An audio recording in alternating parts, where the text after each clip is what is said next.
In just a moment, our fashion secrets reveal, but first it's competition time, so let's catch up with Jeff. You're live on a safari, Jeff, aren't you? Where are you?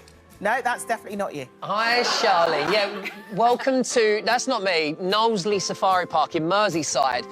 That's such a beautiful day, just meeting so many of the animals and, yeah, feeding the giraffes, and they've got such long tongues. Lindsay, I'm going to bring you in on this. How long is their tongue? So it's nearly ½ a metre in length. And they're actually endangered species? These guys are critically endangered, so these are Nubian giraffes, so really important for conservation. Yeah, so this one's all bit. Alex is curious, yep. but not quite as confident. No, not as confident. Well, look, today. we'll let him carry on now. I think you need to stick your neck out a little bit, guys, when it comes to our competition. It's a two-part prize package worth over £128,000. Firstly, you've got £90,000 in tax-free cash that ITV could be transferring into your bank account. Imagine what it'll feel like to see all of those zeros hitting your bank account. Then, if that's not enough, you've also got a Mini that's worth over £38,000. And that is in icy sunshine blue. It's got panoramic roof, it's got the alloy wheels, everything you'd expect, and it looks absolutely beautiful on your driveway. But this week is the only week, and the last week, you'll hear the details of how you can enter. Guys, good luck, get entering. Here are the details.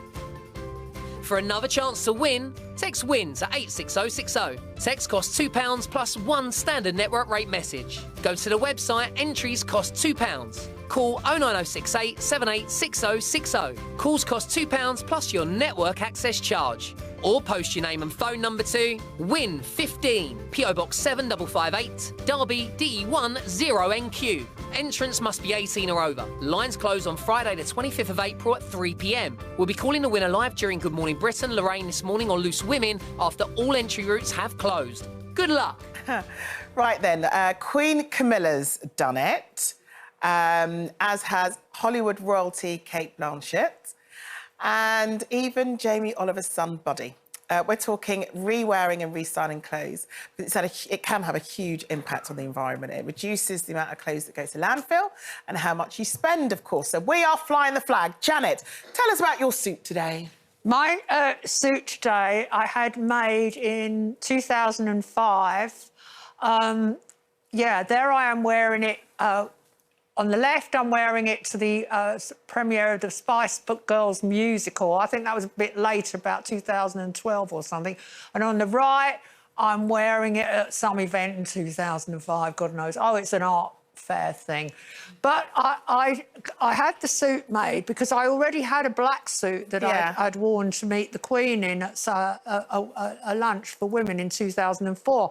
And I liked the suit so much, I had it copied on Savile Row by a tailor called Richard James. And so it's a man's suit. It's amazing. And I've worn it ever since. And the shirt I've got on underneath, I bought in 1988. It's by Roberto Cavalli, who's a bit of rock and roll. Brenda, tell us about your outfit. Well, I love to recycle fashion anyway, and wear things more than 5 times in a year. But today, I'm wearing something that belonged to you. Yeah. It's a dress. It still does belong to me. I've just lent it to you.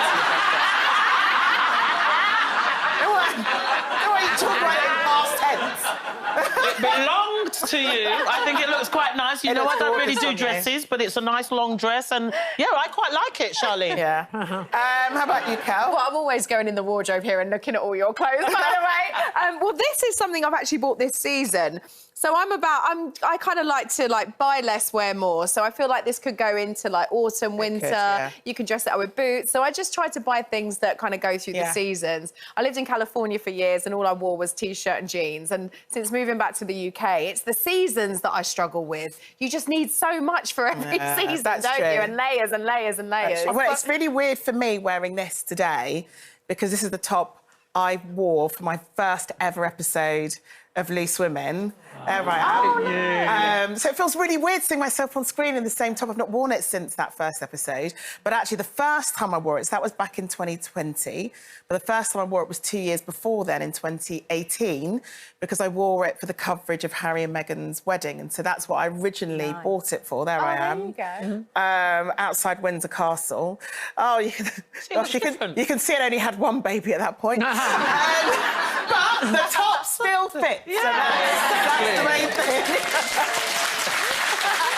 But no, I think lots of us do this. We re-wear the clothes. And I think especially when it's a really lovely key piece, you know, like everything that we're wearing today. But I wore the will same dress to get my CBE from the Queen as to meet Queen Camilla the other week. Yeah. So I just wore the dress twice because it's such a lovely dress. And I it's just think, classic. and I think it saves money. It's also good for the environment, and it shows that we're good and we're stylish in what we wear. And we go. Right, Elizabeth Hurley has posted a photo kissing Billy Ray Cyrus, sparking speculation they're officially an item. He has 3 marriages behind him, and Liz's past relationships have often hit the headlines. So, do you often think of somebody else's dating history? Do you think it defines them, Brenda? No.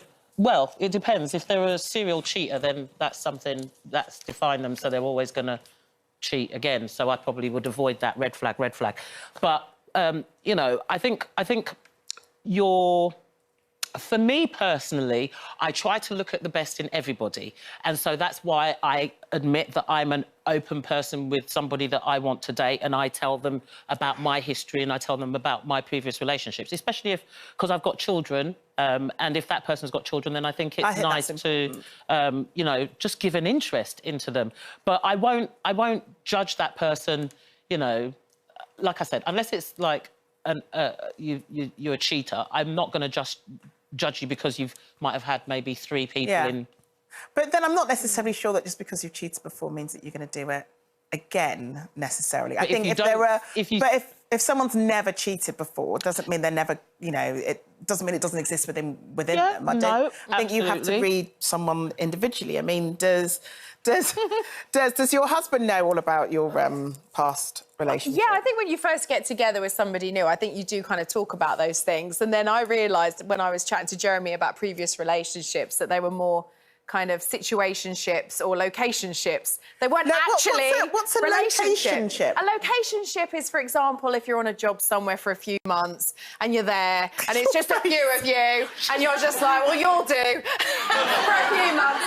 And then a situationship is, you know, if you accidentally get pregnant, if you want to move out of your house and there's someone that you can get a mortgage with because you... Wow! They're situationships and location. Whereas a relationship is sometimes not necessarily the easiest thing to have because Jeremy and I lived in different parts of the world. He didn't speak the same language. I feel like this is the first relationship I've had because it's a relationship that I've chose to be in despite all the obstacles and everything else. So actually... And it's been the most successful and the longer lasting because it was built on true love and... And then you're open with each other in terms of people that you've dated before? Well, I don't really know much about Jeremy's past because we talk about me mostly in our relationship, which is really works. No, yeah, I mean, we try not to talk about it too much, to be honest. It's irrelevant. We've been together 10 years. No one cares. Yeah, exactly. How about you, Janet? Do you feel like... I don't know, you're oh gosh, Mike, what question am I going to ask him? I'm just going to bite my head off. How many times have you been married? 4, but I've lived with people for 5, 6 years at a time, so I've had quite a lot of long relationships and then I've had some kind of flings along the way and a few mistakes, you know, but I don't think of them as mistakes, they just didn't work out. Yeah, nothing. Am I interested in what people did before? Not at all. Not at all. It's not made any difference to the people. And as for what I'm like, you know, I am not made up of what's happened to me in the past. I'm my own person. I mean, I don't think that... I mean, I don't really know anything about people that Andy has dated before, and he knows of a couple of people because I'm still friends with them, but I'm not that... I'm a bit like you. I'm not that interested. Oh, no, and also you can get really hung up on it. It's very teenage. It's very juvenile to go... Well, what was she like? What did she wear? Where did you go? Get over it! That means that you are not the most exciting thing that's ever happened to them, and I work on that principle. You're with me? I'm better than anything you've known before. I think, do you know what? I'm with you with that, and I think you're probably with you in terms of how you in your relationship. You know, if you don't feel like you're the most important person and you're the only person that's key in that person's life, then there's other issues at hand. I think. You know, and I don't necessarily think that people repeat all the mistakes they've had in the past necessarily, but you still think that, don't you? Well, it depends on what they've done. OK. Well, do you know what? We did do a poll on this in terms of whether or not would you judge a new partner on their dating history, and I think 59% said yes. Wow. Which I think is quite surprising. Yeah, but it's still half and half. Yeah. I don't judge, I just want to know. Yeah, Brenda, not judgy. you're hardly going to go on a date and say, can you please get out your dating history? Anyway, this is the conversation is going to happen off air because we have to go to the news now. So we'll catch you tomorrow afternoon. See ya!